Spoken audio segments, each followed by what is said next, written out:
ዋና ዜና በመተማ ወረዳ መቃ ቀበሌ ከ11 በላይ ንጹሃን ቅማንቶች መገደላቸው ታወቀ። በቅማንት ቀጠና መጠነ ሰፊ ጥቃት ለማካሄድ የአማራ ጽንፈኞች ስራ እየሰሩ ነው ተባለ። የአማራ ብልጽግና በክልሉ አንዳንድ አካባቢዎች የሚሰሩ የልማት ስራዎችን በየአቅጣጫው የሚፈጠሩ የጸጥታ ችግሮችን ለማፈን እየተጠቀመባቸው መሆኑ ተገለጸ። ምርሃል በኢትዮጵያና ኤርትራ ግንኙነት በአንድ ወቅት ተከፍቶ የነበረው የህዝብ ለህዝብ ግንኙነት ከከሰመ በኋላ ዛሬ ደግሞ በሌላ ምርሃል ግንኙነት መልሶ መከፈቱ ተሰማም።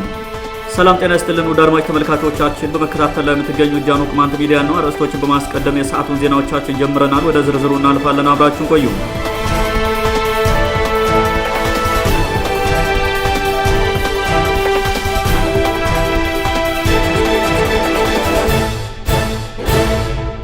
በመተማ ወረዳ መቃ ቀበሌ ከ11 በላይ ንጹሃን ቅማንቶች መገደላቸው ታወቀ። በመተማ ወረዳ መቃ ቀበሌ ትላንት ሰኔ 16 ቀን 2017 ዓ.ም የአማራ ክልል አድማ ብተና የተባለ ታጣቂ አንድ ሰው ተኩሶ በመግደል ግጭት እንዲለኮስ ማድረጉን የቀበሌው ነዋሪዎች ገልጸዋል። አድማ ብተና የሚባለው ታጣቂ ትላንት ከቀኑ 11 ሰዓት ገደማ በከፈተው ተኩስ አንድ የቅማንት ወጣትን በመግደሉም በታጋዮችና በአድማ ብተናው መካከል ተኩስ መከፈቱን የገለጹልን የመረጃ ምንጮቻችን በሁለቱ ወገን ጉዳት መድረሱን ተናግረዋል። የተፈጠረውን ግጭት ተከትሎ ከተማ ውስጥ የነበሩ ወጣቶች ወደ ገጠር እንደወጡና በርካታው የከተማው ሰው እንደሸሸ ነዋሪዎች ገልጸዋል። ከተወሰነ ሰዓታት በኋላ ቁጥሩ በርካታ የሆነ መከላከያ ሰራዊትና አድማ ብተና የተባለ ታጣቂ ወደ መቃ ቀበሌ በመግባት በከተማው የተገኙ ንጹሃን ቅማንቶችን ረሽኗቸዋል ብለዋል። መከላከያውና አድማ ብተና የተባለው መንግስታዊ ፋኖ በመቃ ቀበሌ ውስጥ 11 ንጹሃን ቅማንቶችን እንደገደለ ሲታወቅ የቆሰሉት ቁጥር በውል አይታወቅም ተብሏል። በከተማው በአሁኑ ሰዓት የሚገኙት አረጋውያንና ሴቶች ብቻ መሆናቸውን የገለጹልን ምንጮቻችን ወጣቶችና ጎልማሶች የሚወሰደውን የዘፈቀድ እርምጃ በመፍራት ወደ ተለያዩ አካባቢዎች መሸሸታቸውን ተናግረዋል። የመረጃ ምንጮቻችን እንደገለጹልን ትላንት ምሽት በመከላከያውና መንግስታዊ ፋኖ በግፍ የተገደሉት 11 ንጹሃን ቅማንቶች ዛሬ ረፋድ አስከሬናቸው ተነስቶ በመቃ መድኃኔዓለም ቤተክርስቲያን ተቀብሯል። በቀብር ስነ ስርዓቱ ላይ የተገኘ አንድ የመከላከያ ሰራዊት ኮሎኔል ለቀብር ለተሰበሰበው ህዝብ ባስተላለፈው መልእክት ታጣቂ ኃይል የወሰዳቸውን መሳሪያዎች ካልመለሰ ህዝቡን እንጨፈጭፋለን፣ ከተማውንም በእሳት እናወድመዋለን ማለቱን የቀበሌው ነዋሪዎች ለጃኖ ቅማንት ሚዲያ ተናግረዋል። ትላንት ምሽት በመንግስታዊ ፋኖና በመከላከያ ሰራዊቱ የደመነፍስ ዘፈቀዳዊ እርምጃ በግፍ ከተገደሉት 11 ንጹሃን መካከል አራጋው ጎዶ፣ ገበየሽ ፈራው፣ ተቀባዱኛ ዳኘውና በአምላኩ የተባሉ አርሶ አደሮች እንደሚገኙበት ታውቋል። ከተገደሉት መካከል በርከት ያሉ ለጉልበት ስራ ከደጋማው የቅማንት አካባቢ የመጡ ወጣቶች እንደሚገኙበት የገለጹልን የመረጃ ምንጮቻችን የሟቾች ቁጥር ከዚህም በላይ ሊጨምር እንደሚችል ተናግረዋል። ግጭቱ እንዲፈጠር በማድረግ የቅማንትን ህዝብ ለመጨፍጨፍ አቅዶ የሚሰራው የምዕራብ ጎንደርና መተማ ወረዳ ባለስልጣናት ቡድን እቅዱ ስለተሳካለት ትላንት ምሽት በሸዲ ከተማ ቢራ እየተራጨ ሲጨፍር ማምሸቱ ሰምቷል። ጽንፈኛ የምዕራብ ጎንደር ባለስልጣናት ቡድን ቅማንቱን ከመከላከያው ጋር በማጋጨት በቀጠናው ያሉትን ታጋዮች ለመምታት ሲጥር ቆይቶ ትላንት መቃ ላይ ሴራውን እንደሚጀምር ሲያውቅ ጧት የቅማንት ቀጠና በፋኖ ታጣቂ ሊወረር ነው የሚል መረጃ ውስጥ ለውስጥ ሲያሰራጭ ማርፈዱ ታውቋል። ቅማንትንና የፌዴራሉን መንግስት ደምስሰን የአባቶቻችን ዘውዳዊ ስርዓት መመለስ አለብን በሚል ማህበረ ስላሴ ገዳም ላይ ሲደሰኩር የሰነበተው የአማራ ደብተራዎች ቡድን በበኩሉም ለአማራው ከሰማይ ተልኳል እያሉ ሲሰብኩለት የሚሰሙትን ፋኖ የተባለ ታጣቂ ሲመክሩ ሰንብተዋል።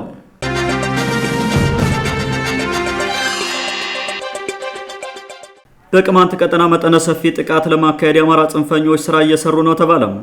ከውስጥ መንግስታዊ ፋኖ በሆነው አድማ ብተና የተባለ ጽንፈኛ ታጣቂ በማጥቃት ከውጭ ደግሞ ጫካ በገባው ፋኖ የተባለ አሸባሪ ኃይል ጥቃት በመፈጸም ቅማንትን እናጠፋለን የሚል ዲስኩር ሰሞኑን ሲካሄድ መሰንበቱን የመረጃ ምንጮቻችን ተናግረዋል። ይህ ዲስኩር በሁለት መንገድ ነው የሚካሄደው የሚሉት ምንጮቻችን አንደኛው በሻሽጌና ማህበረ ስላሴ ገዳም መካከል በሚገኝ ቦታ በተደረገ የአካል ስብሰባ የተደረገ የሴራ ውይይት ሲሆን የዲስኩር ዋና ዓላማ ባለቤቶች ደግሞ የማህበረ ስላሴ ገዳም ቅማንት ገዳይ መነኩሴዎችና በአካባቢው እየተሰበሰበ ያለው ፋኖ የተባለ ጽንፈኛ ታጣቂ ናቸው ብለዋል። ሁለተኛው ዲስኩር የሚካሄደው ደግሞ በተለያዩ የማህበራዊ ሚዲያ የሚስጥር ውይይቶች መሆኑን የገለጹልን ምንጮች ውይይቱ ያተኮረው የኦሮሞማውን መንግስት ከአማራ ክልል ለማጽዳት መጀመሪያ በመካከላችን ያለውን ቅማንት የተባለ ህዝብ ማጥፋት አለብን በሚል ርዕሰ ጉዳይ መሆኑን ተናግረዋል። ይህን የአማራ ጽንፈኞች ዲስኩር ተከትሎ በማህበራዊ ሚዲያዎቻቸው አማራው አርሶ እንዳይበላ በማድረግ ለተራዘበ ረሃብ ለመዳረግ የብልጽግናው መንግስት የቅማንትን ኮሚቴ እየተጠቀመ ነው የሚል ቆርጦ ቀጥል ፕሮፓጋንዳ ሲነዙ ሰንብተዋል። ጽንፈኛ የቅማንት ኮሚቴ ከብልጽግና መንግስት ጋር በመተባበር አማራ ወደ እርሻ ሲሄድ እያፈኑ እንደሚወስዱና እንደሚገሉ አድርገው ማስወራት የጀመሩት የአማራ ጽንፈኞች በተባበረ ክንድ የቅማንትን ኮሚቴ እንደመሰሳለን የሚል መፎክር እያሰሙ መሆናቸው ታውቋል።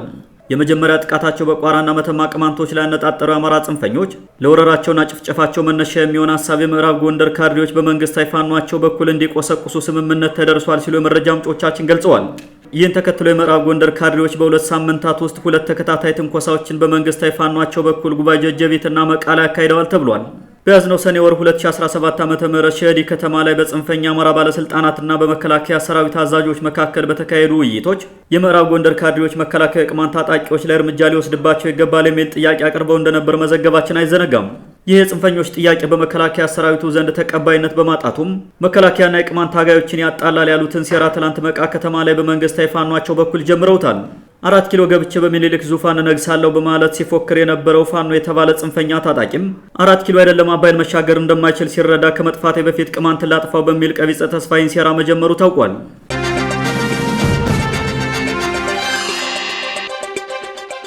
የአማራ ብልጽግና በክልሉ አንዳንድ ከተሞች የሚሰሩ የልማት ስራዎችን በየአቅጣጫው የሚፈጠሩ የጸጥታ ችግሮችን ለማፈን እየተጠቀሙባቸው መሆኑ ተገለጸም። የክልሉ ጽንፈኛ ባለስልጣናት በፌዴራሉ መንግስት ድጋፍ የሚሰሩ አንዳንድ የከተማ ማስዋቢያ ፕሮጀክቶችን ራሳቸው አቅደው በራሳቸው ፕሮጀክት የሰሩት በማስመሰል አማራ ክልል ሰላም መሆኑን ለማሳየት ጥረት እያደረጉ ነው ተብሏል።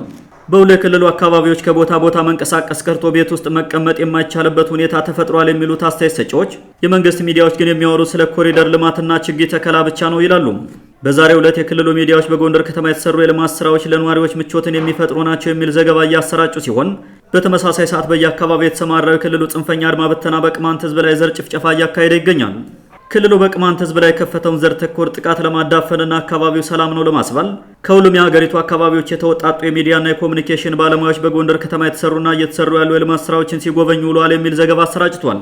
አሉኝ ያላቸውን የኮሙኒኬሽንና የሚዲያ ባለሙያዎች ሰብስቦ ጎንደርን በስጋትና በወፍ በረር ጎብኝቶ የተመለሰው የመንግስት ኮሙኒኬሽን አገልግሎት ሚኒስትር ዴኤታ ከበደ ደሲሳም የሚዲያና መንግስት ባለሙያዎች በጎንደር ብቻ ሳይሆን በሌሎችም የሀገሪቱ አካባቢዎች የተሰሩ የልማት ስራዎችን እየጎበኙ ነው ሲል ተናግሯል።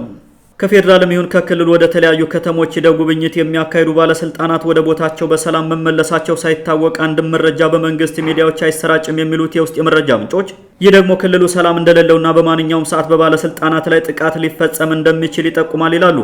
የአማራ ብልጽግና በከፍተኛ ወታደራዊ እጀባዎች በጥንቃቄና በሚስጥር የሚከናወኑ የመስክ ጉብኝቶችን ክልሉ ሰላም እንደሆነና ልማት ላይ መሆኑን ለማሳየት እየተጠቀመበት ነው የሚሉት አስተያየት ሰጪዎች፣ ይህ አካሄድ መሬት ላይ ያለው ሀቅ ሌላ ቢሆንም በውጭ ለሚመለከተው ግን እውነትም አካባቢው ሰላም ነው ያስብላል ይላሉ። የክልሉ ብልጽግና ብልጭልጭ ነገሮችን እየሰራ በመገናኛ ብዙሃን በማሰራጨት በክልሉ ያለውን የሰላም እጦት፣ የኑሮ ውድነት፣ ፖለቲካዊ፣ ማህበራዊና ኢኮኖሚያዊ ቀውስ ለመሸፈን ቢሞክርም በጊዜ ሂደት የከፋ ችግር ሊፈጠር ይችላል የሚል ከፍተኛ ስጋትም አለው።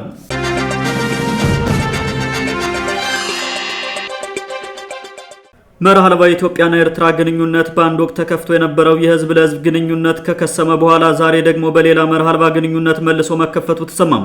ከ5 ዓመታት በፊት ከኤርትራ ጋር የሴራ ትብብር በመፍጠር ህወሓትን ለማጥፋት በማቀድ በኤርትራና ኢትዮጵያ ተፈጠረ የተባለውን ሰነድ አልባ የአብይ አህመድና ኢሳያስ አፈወርቂ የሰላም ስምምነት ተከትሎም የትግራይና የኤርትራ ህዝብ በዛላምበሳ በኩል ተገናኝተው ሲላቀሱ መመልከታችን አይዘነጋም። ዛሬ ደግሞ ቢቢሲ ይዞት በወጣው ዘገባ ከ5 ዓመታት መዘጋት በኋላ የዛላምበሳው ኬላ ተከፍቶ የትግራይና የኤርትራ እናቶች ተቃቅፈው ሲላቀሱ ተስተውለዋል። የአሁኑ ድንበር መከፈት ስምምነት የተፈጸመው ከኢትዮጵያ መንግስት እውቅና ውጪ በሆነ መንገድ በህወሓትና ሴራ በማይሰለቸው የኤርትራ መንግስት መካከል በተደረገ ህገወጥ ስምምነት መሆኑ ታውቋል። አንድ የክልል መንግስት የውጭ ጉዳይ ግንኙነቶችን ማድረግ እንደማይችል የኢፌዴሪ ህገ መንግስት ቢደነግግም ከብልጽግና መንግስት ቁጥጥር ውጭ የሆነው ህወሓትን እርምጃ ከወሰደ በኋላም ሁለቱ ህዝቦች ዛላምበሳ ከተማ ላይ የተገናኙት በአካባቢው አክቲቪስቶችና በሀገር ሽማግሌዎች አማካኝነት ነው ማለቱ ተሰምቷል። በዛላምበሳ በነበረው የሁለቱ ህዝቦች እንደገና መገናኘት ስነ ስርዓት አንድም የኢትዮጵያ ባንዲራ እንደሌለና በምትኩ የትግራይ ክልልና የህወሓት ባንዲራ ከኤርትራ ባንዲራ ጋር ሲውለበለብ ታይቷል። የኤርትራ መንግስትና ህወሓት በጋራ መስራት እየፈጠጠ በአደባባይ መታየት ጀምሯል የሚሉ ወገኖች በበኩላቸው ድርጊቱ የህወሓትንና የኢትዮጵያን መንግስት ግንኙነት ወደ ከፋ ደረጃ ሊያደርሰው ይችላል ብለዋል። ህወሓት ድሮውንም ኢትዮጵያን በመግዛት ኤርትራ እንድትገነጠል በማድረግ የሚችለውን የሀገሪቱን ሀብት ከዘረፈ በኋላ አንቀጽ 39ን በመጠቀም የመገንጠል ጥያቄ አቅርቦ ከኤርትራ ጋር ታላቋ ትግራይን ለመፍጠር አልሞ ሲሰራ ነበር በሚል ይከሰሳል። አብይ አህመድን ለኖቤል ሽልማት ያበቃው የኤርትራና ኢትዮጵያ የውሸት የሰላም ስምምነት በ2010 ዓ.ም የሁለቱን ሀገራት ድንበር ከፍቶ ህዝቦችን አገናኝቶ የነበር ቢሆንም በትግራይ ጦርነት ምክንያት ላለፉት 5 ዓመታት ተዘግቶ መቆየቱም አይዘነጋም። በጣም ተለዋጭ በሆነው አሰላለፉ የሚታወቀው የአፍሪካ ቀንድ ፖለቲካም ኢሳያስን ከአብይ ጎን አሰልፎ ትግራይን ሲያስጨፈጭፍ ከቆየ በኋላ ዛሬ ደግሞ ኢሳያስን ከአብይ አህመድ ጋር አጣልቶ ከህወሓት ጋር አጋብቶታል። በእንደዚህ አይነት ተገለባባጭ የቀንዱ ሀገራት ፖለቲካ የኢትዮጵያና ኤርትራ ህዝቦች ለበርካታ ዘመናት በጦርነት ፍዳቸውን እየቆጠሩ ናቸው የሚሉ ወገኖች ሀገራቱ መርህ ላይ የተመሰረተ ግንኙነት ላይ ቢያተኩሩ የተሻለ ሰላም ሊያመጡ ይችላሉ ብለዋል። የስልጣኔ መነሻ የሆነው የኤርትራና ትግራይ ቀጠና ባልተቋረጠ ጦርነት እየተናጠ እንዲኖር ካደረጉት ዋና ዋና ምክንያቶች መካከል ፖለቲካዊ አሻጥርና የጉልበት አምልኮቶች ዋና ዋናዎቹ ናቸው ተብሏል። ትግራይና ኤርትራ ከኢትዮጵያ እውቅና ውጪ በዚህ መንገድ ድንበር ከፍተው መንቀሳቀስ ቢጀምሩም ድንበሩ መከፈቱን በተመለከተ በይፋ ያሉት ነገር የለም ተብሏል። ውድ አድማጮቻችን ለዛሬ የነበሩ ዘገባዎችን ይመስሉ ነበር። መልካም ጊዜ ሁላችሁ